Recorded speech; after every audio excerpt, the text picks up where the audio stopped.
Yo soy Margarita Castillo Ramírez, egresada de la FES Zaragoza como licenciada en psicología.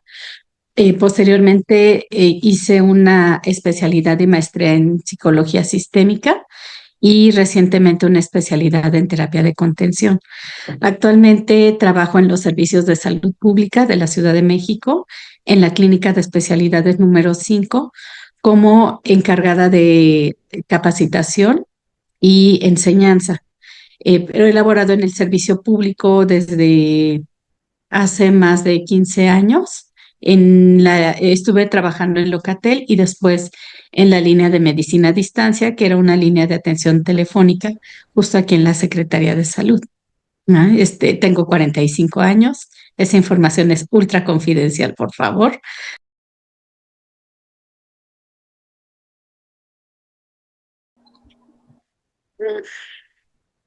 Honestamente, no. Este, la capacitación especializada, mira, si hay un coordinador de salud mental jurisdiccional, hay reuniones que nosotros llamamos técnicas de manera mensual, pero están más enfocadas como a corregir situaciones que se observan de manera repetida en diferentes unidades.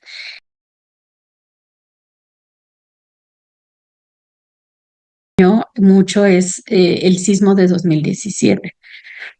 Em, en este año, cuando revisaba nuevamente para actualizar la información del tema que compartí de primeros auxilios psicológicos, había una parte que me llamó la atención que decía, no todas las personas en crisis van a requerir primeros auxilios psicológicos.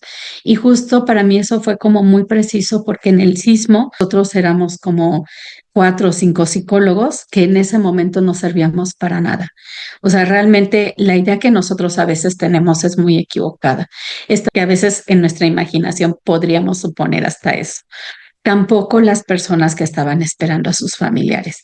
Hubo el caso de una señora que decía que su hija estaba entre los escombros y creo que fue el primero o segundo día que estuvo ahí, recuperaron el cuerpo de la chica.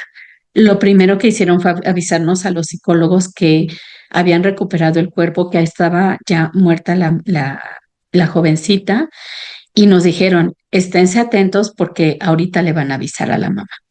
Obviamente salió el cuerpo y la mamá pegada al cuerpo de la chica llorando. En ese momento entendí que a veces tenemos que ser muy cuidadosos para no invadir procesos en donde podemos estorbar. Una mamá que acababa de perder a su hija, que acababa de recibir esa noticia, que está viendo el cuerpo, en ese momento lo que requiere es llorar y que se le deje el tiempo que ella necesita con el cuerpo para poder entender qué es lo que está pasando, porque no es algo sencillo. En ese momento, contrario a lo que ellos pensaban, nosotros no teníamos absolutamente nada que hacer. Detener a la señora para darle intervención en crisis hubiera sido lo peor que hubiéramos podido hacer. Hubiera sido intrusivo, hubiera sido irrespetuoso también para el proceso. Entonces, justo solo nos quedamos viendo. O que me enseñó de una manera muy clara esa experiencia es poder identificar realmente cuando se requiere el apoyo y tener la sensibilidad para identificar en qué momento no es que esté en crisis, es que está con un dolor importante que sí puede detonar una crisis, pero es una crisis que no requiere que hagamos intervención, que más bien lo que puede requerir es justo el acompañamiento para poder asegurar un lugar privado, un lugar seguro para la persona, para poder llorar y en ese momento hacer la elaboración que tenga que hacer con este tipo de situaciones.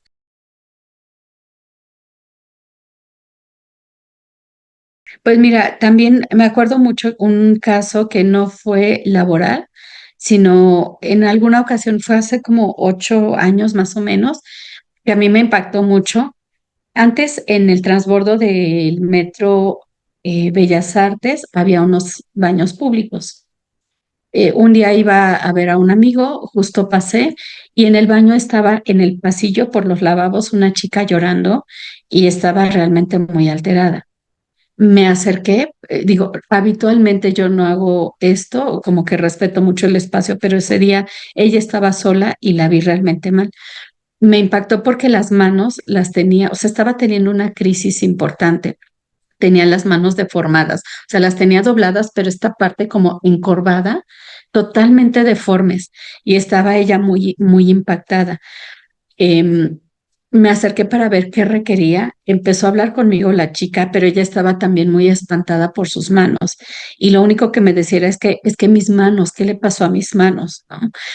Empezó a hablar, empecé yo a acompañarla preguntándole el nombre, o sea, como algo que tengo yo muy, muy claro en cualquier tipo de atención es siempre preguntar cuál es su nombre, porque eso aterriza mucho y eso también ayuda a enganchar a la persona. Entonces, en ese momento empezamos a hablar, empezó a comentarme cuál era la situación, ya no recuerdo qué es lo que específicamente había ocurrido, creo que era algún tema como de pareja y empezó a hablar, hablar, hablar, empezamos a conversar, le pregunté en dónde vivía, o sea, traté de empezar a hacerle preguntas para poder regresarla, como aterrizarla nuevamente al presente. Y conforme se fue tranquilizando ella al hablar, al sentirse acompañada, que eso fue algo que entendí que le ayudó mucho, las manos empezaron como a suavizarse.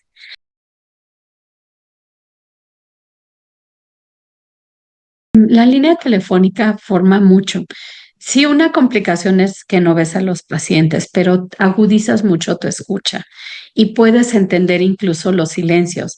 Parte de lo que nosotros capacitábamos cuando alguien entraba a la línea era explicarles eso, que si hay, es complejo porque tienes que estar no solo atento a la persona, sino cuando estamos en un call center, el que sea, siempre hay un sistema en donde hay que hacer un registro y llenar datos básicos. Entonces es al principio aprender el sistema, recordar que no se te olvide preguntar alguna información básica y hacerlo sin que sea frío, sino realmente dentro de toda la atención. Y realmente se lograba de una manera natural. Creo que si algo me ayudó para entender también la línea telefónica es la importancia también hasta de la modulación de la voz. En la línea telefónica esa es nuestra herramienta básica. Entonces, el tener una voz que acompañe, o sea, el acompañamiento con pacientes no solamente es físico, también desde la voz podemos reflejar esta empatía, esta conexión, podemos generar realmente una buena alianza. Y sobre todo yo siempre he creído que cuando hay una atención genuina, realmente se refleja en la atención telefónica. Y eso lo recibíamos mucho ahí, como era muy inmediata la retroalimentación, porque a veces también siendo una línea telefónica los pacientes eran muy resistentes. O por ejemplo, en el tema de interrupción del embarazo, no siempre te decían la verdad, a veces se automedicaban y estaban con síntomas porque estaban automedicados. Para nosotros era fácil identificar cuando eso pasaba, porque por ejemplo, preguntábamos cómo habían tomado los medicamentos, qué medicamentos, en qué cantidad, y eso nos ayudaba a saber que no había sido el protocolo de la secretaría, porque el protocolo es muy específico, muy puntual y no es un protocolo habitual. O sea, a veces nos decían, es que me coloqué 20 misoprostol vía vaginal. Eso jamás en la secretaría, ni es vía vaginal, ni es la cantidad que se maneja. Entonces, justo ya cuando identificábamos, eso nos ayudaba para poder más bien explicar. Creo que si algo me ayudó también es como entender cómo orientar sin caer en la parte como maternal del regaño o como en esta parte rígida de decir, pero es que te estás automedicando. O sea, el señalar errores no es importante en estos procesos, sino más bien, ya que nos dimos cuenta, al final dar el servicio de acompañamiento y de orientación. Al final lo importante era salvaguardar la integridad de la paciente. Hace poco, de hecho, no creo que fue como un mes. Honestamente no recuerdo el nombre, pero me dicen que una youtuber falleció porque se hizo una interrupción legal del embarazo automedicada. Tomó pastillas, tuvo hemorragia, creo que se complicó también con una infección que se generó y falleció porque no acudió a ningún médico. O sea, ya de manera pública y privada hay lugares donde se pueden acudir. Y algo que yo siempre les explicaba justo es que el servicio se había abierto para que no corriera riesgo ni su salud ni su vida. Entonces, Creo que la línea telefónica o estas experiencias sí me ayudaron como a tener esta sensibilidad, porque a veces es muy tentador caer como en este papel de regaño, ¿no? De decir, pero es que cómo se te ocurre, cómo lo hiciste por tu cuenta, si ya puedes ir, si no tiene tema porque ni te cuesta. O sea, a veces es como muy tentador caer ahí y el empezar, o sea, la línea te da mucho el regularte a ti mismo, el empezar a darte cuenta en qué momento estás cometiendo este tipo de errores para retomar y más bien mantenerte disponible para los pacientes, para lo que ellos están requiriendo. Y la línea telefónica o el apoyo que como psicólogos damos tiene que ser de acompañamiento para los pacientes, no un espacio de regaño, ¿no? Entonces, realmente creo que a veces hay casos que a veces tocan ese lado y que ahí implica justo todo el proceso personal de trabajo para empezar a revisar qué caso es el que está moviendo, qué caso es el que está a veces generando como esta impotencia que a veces sentimos, pero también asumir que mi responsabilidad termina hasta dar la información y ya es responsabilidad del paciente lo que decida hacer con esa información. Entonces creo que la línea telefónica fue el mayor regalo que me dio, como el también entender mis límites como profesional y poder dejar con los pacientes la responsabilidad de decidir con esta información qué es lo que van a hacer.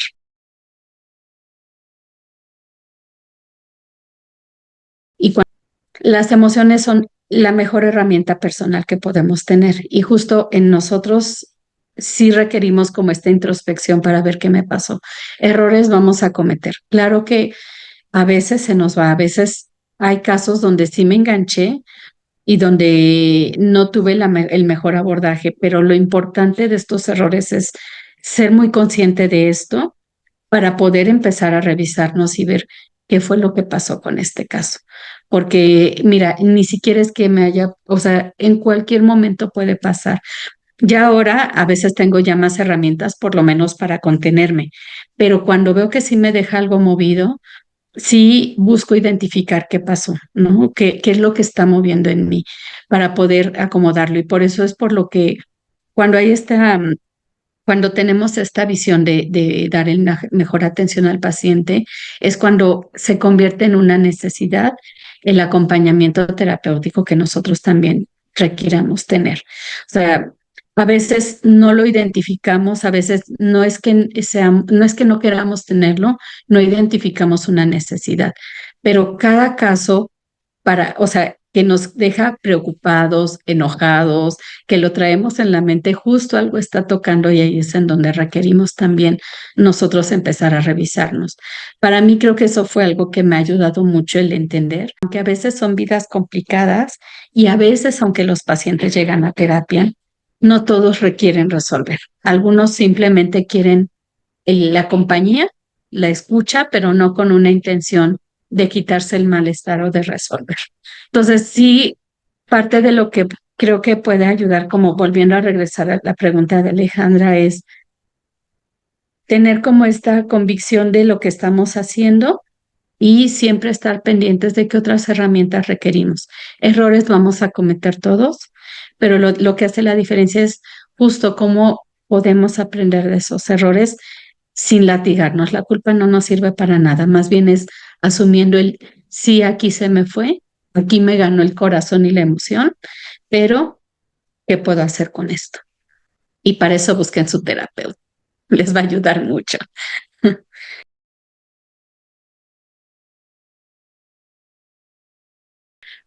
Pues creo que justo es algo muy básico, porque a veces no es que te anuncien o no es que el paciente venga pidiéndote la intervención en crisis. A veces simplemente ocurre y ni siquiera se da cuenta que está en crisis, ¿no?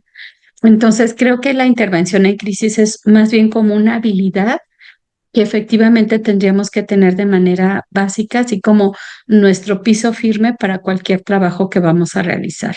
Y no solamente en el área clínica, porque no estamos exentos de que en algún otro espacio se requiera que hagamos una contención también. O sea, en ocasiones también los ambientes laborales son complejos y en ocasiones también, siendo psicólogos, aunque estemos en otras áreas, la gente se acerca con nosotros para poder requerir una escucha y en ocasiones sí nos toca también acompañar estos procesos.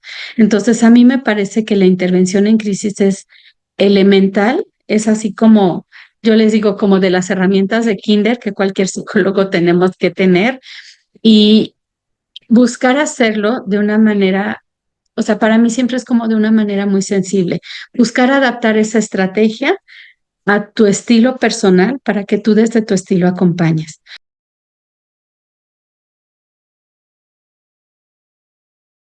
Yo tengo un tono de voz que ayuda, pero hay personas que tienen un tono de voz muy golpeado y que por supuesto que ahí hay un trabajo que hacer. Yo a veces les digo, no se trata de que tu tono de voz sea igual al mío. Mi tono de voz es mío porque es como parte de mi biología, de mi personalidad, pero aunque tengan un tono de voz golpeado, no hay que buscar ser algo que no somos, es desde tus herramientas y desde tus características, eso cómo lo conviertes en una fortaleza, eso cómo lo transformas para suavizar. Y a veces tu tono no va a cambiar, pero sí las palabras, sí la entonación para poder acompañar. Entonces también es importante, como desde ahí, creo que ahora justo que puedo tener como un panorama diferente sería como empezar a identificar personalmente, tener más conciencia de quiénes somos, cuáles son nuestras características y evitar compararnos o aspirar a ser algo que no somos. Más bien, asumir estas características que me facilitan de manera natural, en dónde me atoran para poder trabajar desde ahí y utilizarlas de una manera intencionada.